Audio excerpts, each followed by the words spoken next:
જો આપણે અમરેલીની વાત કરીએ તો જિલ્લાના ખાબા તાલુકાના રબારિકા ગામમાં મોડી રાત્રે સિંહ રહેણાંક મકાન સુધી પહોંચી ગયો હતો।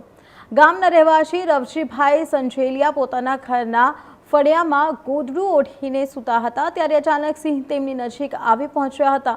શિકારની શોધમાં આવેલા સિંહે રવજીભાઈનું ગોદડું ખેંચ્યું હતું। ગોદડું ખેંચતા જ રવજીભાઈની ઊંઘ ઊંડી ગઈ અને તેમણે તરત જ હાકલ પટકાર કર્યા હતા। અવાજ સંભાળતા જ સિંહ ત્યાંથી ભાગી ગયો હતો। સમયસર જાગી જતા મોટી દુર્ઘટના ટળી હતી। આ ઘટનામાં રવજીભાઈનો આબાદ બચાવ થયો। ઘટનાની જાણ થતાં જ વન વિભાગની ટીમ સ્થળ પર પહોંચી તપાસ હાથ ધરી। ગામમાં સિંહ રહેણાંક વિસ્તાર સુધી પહોંચી જતા ગ્રામજનોમાં ભયનો માહોલ જોવા મળી રહ્યો છે।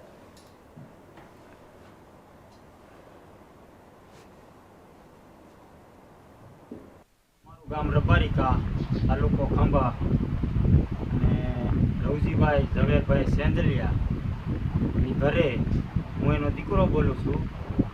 અહીંયા ઘરે આવીને 3:30 વાગે સિંહે અચાનક મારા પપ્પા ઉપર હુમલો કર્યો છે અને જંગલ ખાતાવાળા એવું કહે છે કે આમાં કોઈ પ્રૂફ નથી કે હાવજે હુમલો કર્યો એવું, પણ અહીંયા જોતા એવું લાગે છે કે જોઈને ગામજનોએ કીધું કે નહીં હાવજ જ છે, તો જંગલ ખાતાવાળા એનો બચાવ કરે છે।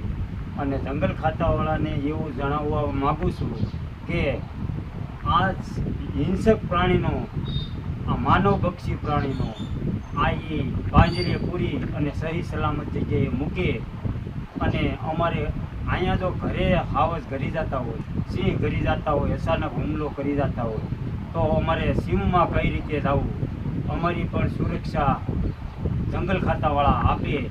અને કદાચને આમાં કાંઈ ન થયું, આતાને ઈજા તો થઈ છે પણ હવે દવાખાને જઈએ છીએ, પછી આમાં વાડીએ જતા કોઈ જંગલ ખાતાવાળો સુરક્ષા આપે એવી જંગલ ખાતાવાળા પાસે આપણે માગણી કરીએ, એવો અમારો આમ હેતુ છે કે જંગલ ખાતાવાળા થોડીક અમને મદદ કરે અને સહાય કરે કે ભાઈ સિંહ તમને રંજાડશે નહીં અને જંગલ ખાતું આવા હિંસક પ્રાણીને પાંજરે પૂરી અને એની રીતે સલામત સ્થળે મૂકે।